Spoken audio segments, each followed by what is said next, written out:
মাহফুজ আব্দুল্লাহ। সাম্প্রতিক সময়ে ঘটে যাওয়া গণ অভ্যুত্থানের পেছনে কি সত্যিই তিনি ছিলেন মাস্টারমাইন্ড?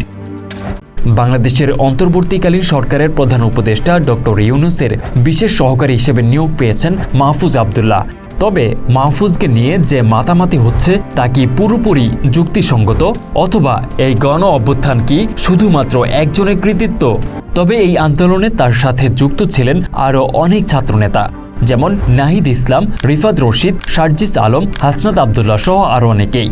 আজ মাহফুজকে নিয়ে এত আলোচনা মূলত তার নতুন দায়িত্বের কারণে। অভিযোগ উঠেছে এটি মূলত তার এলাকা বা তার সাথে ব্যক্তিগত সম্পর্ক থাকা ব্যক্তিরাই বেশি করছে। এটি বিগত সরকারের আমলে নেতা ও পাতি নেতাদের ক্ষেত্রেও দেখা যেত ব্যাপকভাবে।